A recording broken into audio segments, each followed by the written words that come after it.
আমি কিন্তু উকবারে আপনার সামনে দাঁড় করাবো, তাকায়া দেখবেন উকবা তার নিজের হাতগুলি কামড়াইতেছে, নিজের হাতগুলি চাবাইতে থাকবে।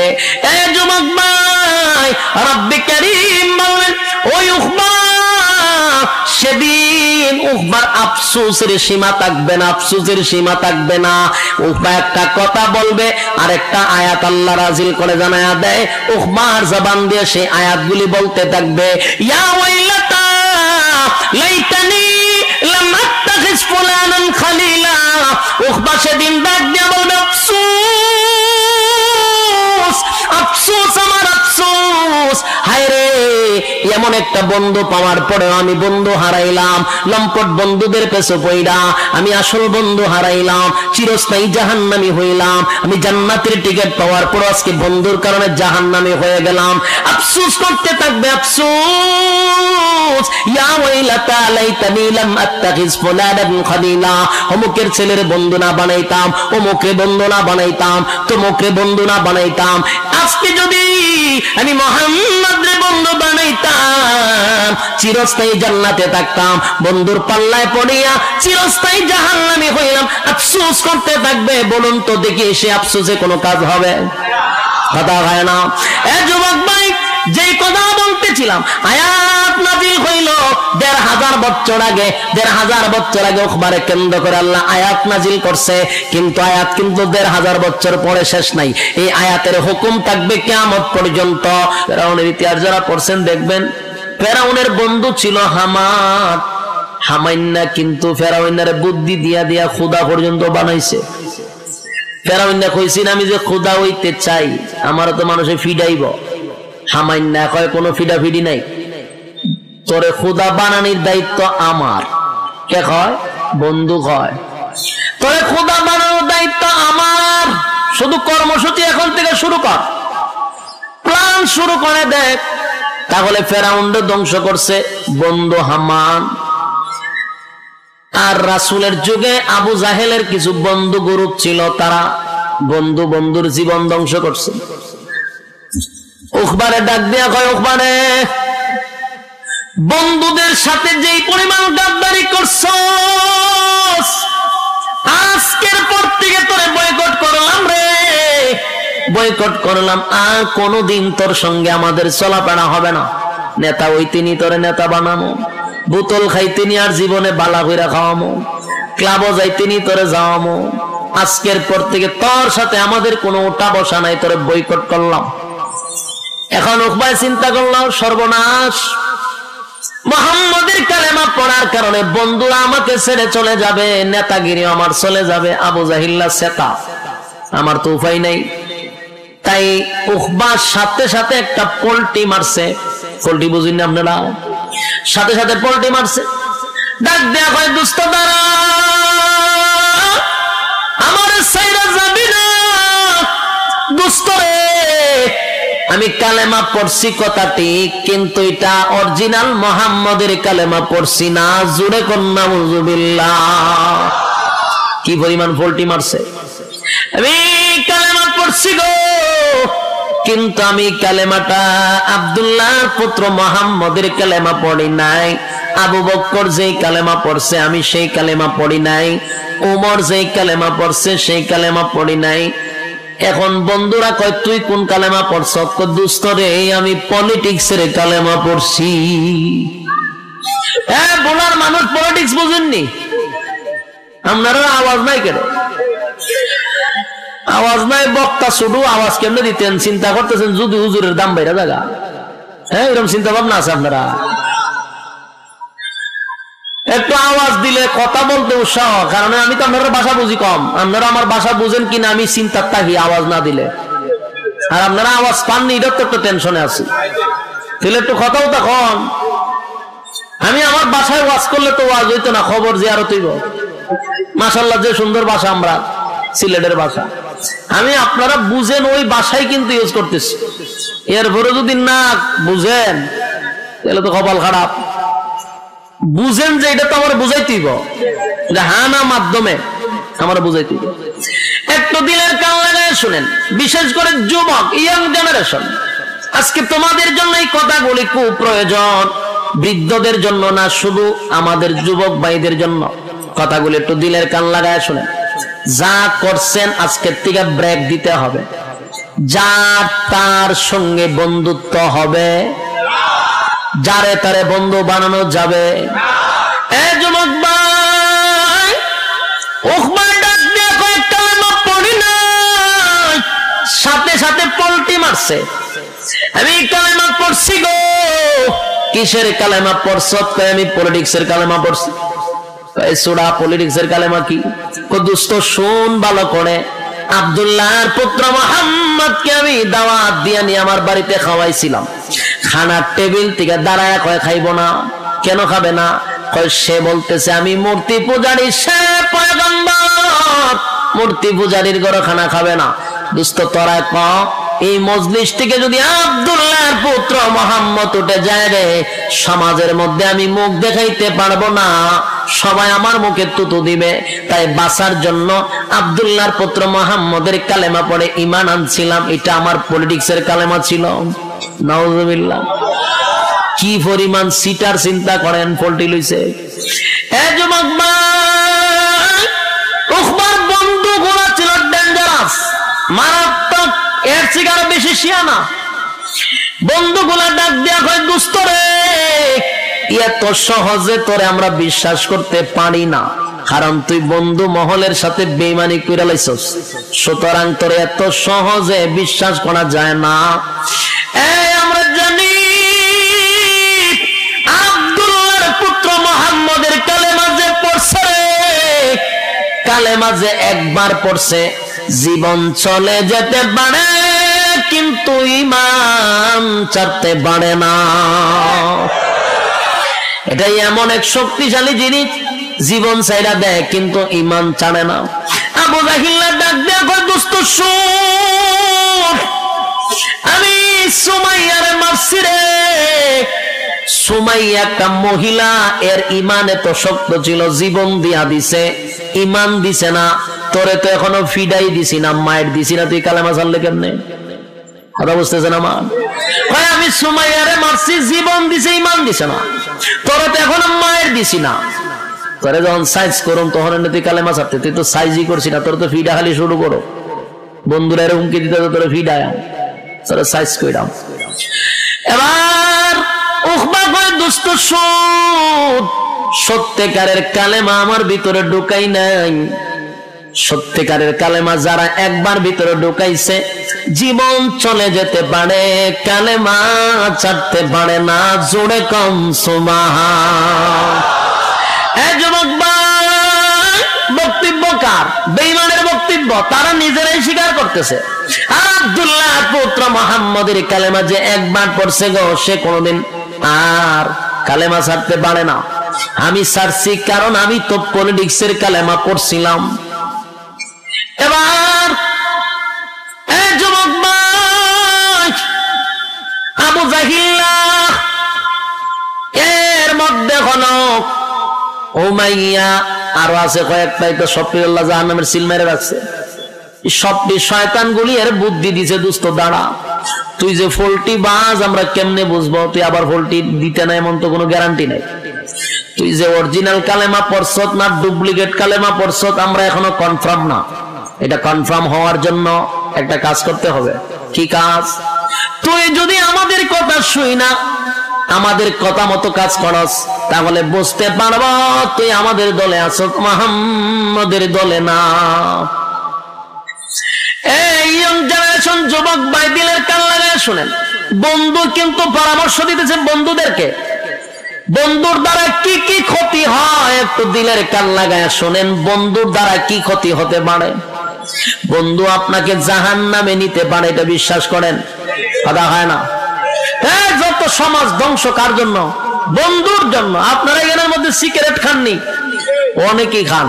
যদি ওই সিগারেট কারা কারা খায় তাহলে অনেকেই লাভবাহিক করতে রাজি হইবেন, আমি জানি। তো লজ্জা দিয়া লাভ নাই। যারা সিগারেট খান, আমি তাদের কাছে একটা প্রশ্ন করি, সিগারেট খাওয়ার শুরু কোথার থেকে? আমি যদি কাউরে জিজ্ঞাসা করি যে ভাই তুই সিগারেট খাস, এটা সারা নজরুল খাও, এটা কোনার থেকে এটা হইছে, কোন ঘটনারে কেন্দ্র করে এটা বিড়ি খাওয়ার উৎপাদন হয়েছে, কহ। দেখবেন হ্যাঁ আমার জানাইব অথবা আপনাদেরকে জানাবে তার জীবনের প্রথম ইতিহাস বিড়ি হওয়ার শুরু কোথা থেকে হয়। দেখবেন কোন না কোন ক্ষেত্রে বন্ধু জড়িত। আমি যতটুকু জানি সিগারেট খাওয়া যারাই শিখছে ওইটা কিন্তু মা বাপে শিখায় না। আপনারা বোলাতে কি মা বাপে সিগারেট খাওয়া শিখায়?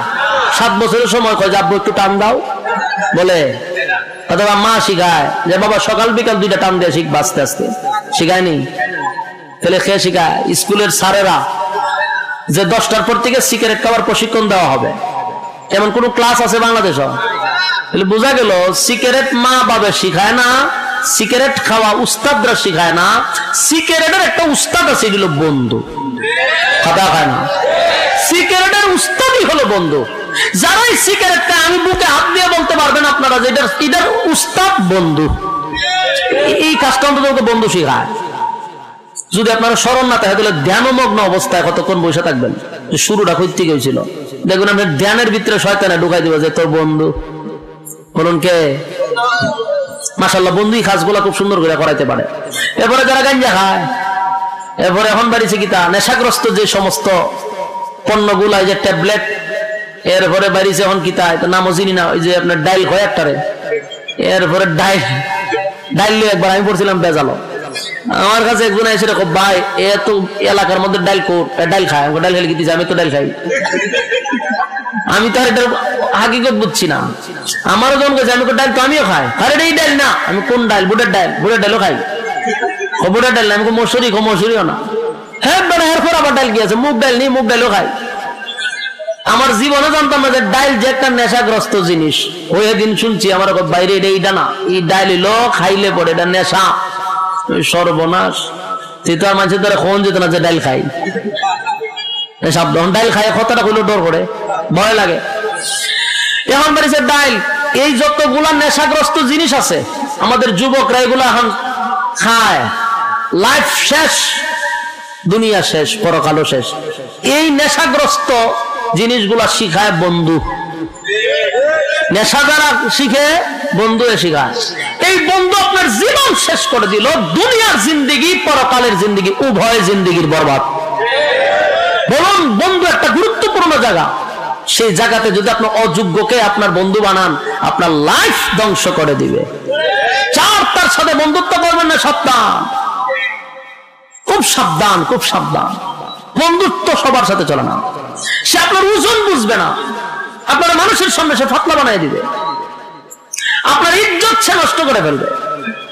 যেন যোগ্যবান বন্ধু দরকার, যার কাছে আপনি সব শেয়ার করবেন। এটা ভালো একটা বন্ধু দরকার। আউল ফাউলদেরকে বন্ধু বানাইবেন, লাইফ শেষ। কথা বুঝতে চান? ওখবার বন্ধু ছিল মারাত্মক।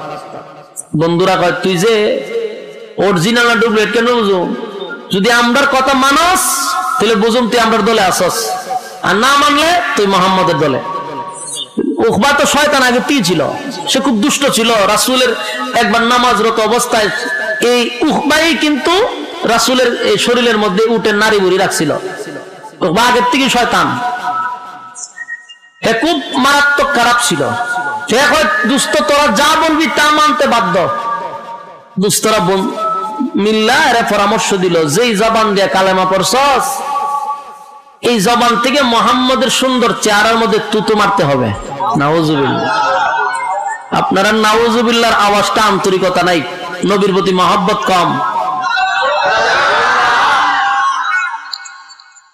এখন চিন্তা করেন বন্ধু কত খারাপ হইলে এমন পরামর্শ দিতে পারে? কথা হয় না? আজকের সমাজের যুবক কেমন ধ্বংস হয়?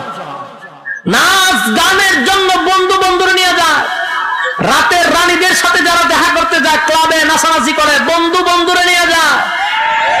ক্লাবে একা একা যায় না, বন্ধু বন্ধুরে নিয়ে যায়। যারা বোতল খায় সমানে, বন্ধুরা মিল্লা বোতল খায়, একা বোতল খায় না। কিছুতে টাকা লাগায়, একা লাগায় না, বন্ধুরা মিল্লা লাগায়। দর্শন, তারপরে ইফটিজিং, সাদাবাজি, টেন্ডারবাজি, সমাজের মধ্যে যত অপকর্ম আছে সব বন্ধুরার সাথে জড়িত। আপনার সন্তানকে আপনারও দায়িত্ব আছে আপনার সন্তানের প্রতি। কার সাথে মিশতেছে, কার সাথে যাইতেছে, এগুলোর দায়িত্ব মা বাবা। মা বাবা একটা সময় আমার কাছে বিচার দেয়, সন্তান কথা শুনে না। সে সময় কন্ট্রোলে ছিল, কন্ট্রোলে রাখলেন না কেন? এখন কন্ট্রোলের বাহিরে, এখন আপনাকে ফাত্তাই দেয় না, বাবা হিসেবে সম্মানও করে না। কেন? বেয়াদবদের সাথে চলাফেরা করে, নেশাগ্রস্ত বন্ধুদের সাথে চলাফেরা করে, তার লাইফ তো ধ্বংস। এই জন্য আপনার সন্তানের দায়িত্ব আপনার নিতে হবে। আমার সন্তান কয়টার সময় ঘরে আসলো, কয়টার সময় বাহির হইল, এগুলো দায়িত্ব আপনার। আমাদের দেশে দেখবেন, আমার মুর্শিদও মাঝে মধ্যে যায়, প্রশাসনের লোক গিয়া মাইকে লইয়া কয় মাদক মুক্ত পরিবেশ আমরা গড়ে তুলতে হবে। কি বক্তব্য দেয় ইমাম সাহেবের মেম্বরের সামনে হারিয়া। মাঝে মধ্যে মেজাজটা গরম হয়, কিন্তু হইতারি না, কারণ হইলো বিপদে তো আমরা আছি, সব কথা তো আর হইতে পারি না। বেড়া কিয়ামত পর্যন্ত এরকম বক্তব্য দিতে পারবে মাদক মুক্ত হবে না। সুরে কয় চুরি কর, আর গিরস্রে কয় সজাগ থাক। কথা বুঝতেছেন নি? মাদক মুক্ত হইতো, মাদক কর্তৃক আসে, ট্যাবলেট কর্তৃক আসে, বাংলাদেশে তো উৎপাদন হয়, কথা হয় না। এটি যেখান থেকে আসে ওখান থেকে আসার সুযোগ দেয়। আর বাংলাদেশ আসার পর খাইস না, এটা বাউতাবাজি ছাড়ানোর দরকার। এদেশের মানুষের লাইফ নষ্ট করে দিচ্ছে, যুবক বলির পড়া লেখা যা আছে সব শেষ। এগুলো আসে সব দাদার দেশ থেকে। কথা বুঝতেছে? কেমনে? আমার বাড়ি একবারে বর্ডারের কাছে, আমার বাড়ি হলো হবিগঞ্জ, পাশে হইলো চা বাগান। আমার বাড়ির থেকে চা বাগান শুরু, চা বাগানের সাইডে দিয়ে আমার বাড়ির থেকে ওই দাদার দেশের আলু দেখা যায়, এরকম লাইট দেখা যায়, আমার বাড়িতে দেখা যায়। ওখানটা বড় বড় এই গ্যাংগল এইদিকে ঢুকে, মোটরসাইকেল দিয়ে দিয়ে ঢুকে দুমছে, ইটা লইয়া ভিতরে ঢুকে, ঢুকবার সময় খুব সুযোগ দেয়, তাড়াতাড়ি বেরো তাড়াতাড়ি বেরো। এটা বাংলাদেশে আমার পরে, এরপরে খাইস না। বিলার সামনে যদি শুটকি দিয়া সামনে লটকায় রাখেন, বিড়ালের কিন্তু সবচেয়ে প্রিয় খাবার হলো শুটকি। শুটকিটা যদি আপনি নাকের ধারে দিয়া বলে বিলাই সাবধান, এটা তোর সামনে দিছি ঠিক, কিন্তু খাইবে না, এটার ভাই চাইবেও না, সেপ পালাই দে, চাইস না। বিলাই এটা কোন ধরনের বিচার আমি বুঝলাম না। তো বুঝোস না? বলে না, তোর সামনে আমার সামনে রাখলেন আমার ফেভারিট খাবার, আমার ঘরে দরকার না, ধরলে জিয়াল দিবেন, ফাঁসি দিবেন, ঘটনা গীতা। তখন বিড়ালে তো বাসা নাই, হের বাসায় কয় এরকম আইন দে জুতা দা দেই আমি। বিড়ালে কয় এরকম আইন যারা করছে এর কপালে জুতা দা মারি। আমার ফেভারিট খাবার আমার নাকের সামনে দিয়া খাইস না, খাইলে জরিমানা। এই খাবারটা তুই বাস্ক বন্দি করে, তো ঠিক না? বাস্ক বন্দি করে তুই হজ বলে বাস্ক করলে খাইস না, যুক্তি আছে। আমার সামনে ওপেন করে রাখবেন, এরপরে খাইস না, এটা তো হাইজলামি, ঠিক না? এই সমস্ত নেশাগ্রস্ত জিনিস ওপেনে আনে, এরপরে খাইস না, খাইলে কিতা করবেন? খাইলে সাইড দেওয়ালের ভিতরে বন্দি করে তুমি তেতোবেলা এটা তুই ডুবলে দিতে আসলে না। এই খাস এই সাইড দেওয়ালের ভিতরে যাওয়ার আগে তো এই জিনিসগুলো তো ভিতরে ঢোকার জন্য নিষেধ করা দরকার ছিল। যে গেট দিয়ে আসে ওই গেটের লোক রাখার দরকার ছিল, ঠিক না? সব উল্টা পাল্টা। যে না, আমরা উলামায়ে কেরাম আপনাদেরকে সবসময় ভালো পরামর্শ দিই, আপনার সন্তানদেরকে আপনার মোটের মধ্যে রাখবেন, বাজে বন্ধুদের সাথে যেন চলাফেরা না করে। কথা বুঝতেছেন? এবার শুনেন, উকবার বন্ধুগুলা তো এমনি হলো দুষ্ট, আবার কেমন একটা বুদ্ধি দিছে চিন্তা করছেন?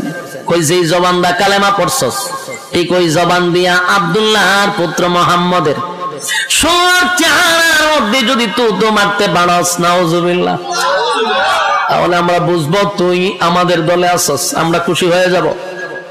কেমন বন্ধু এর পরামর্শ দিছে।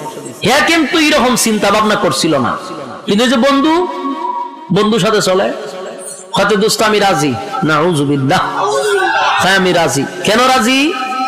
গদির জন্য, চেয়ারের জন্য, পলিটিক্সের কালেমা পড়ছে তো।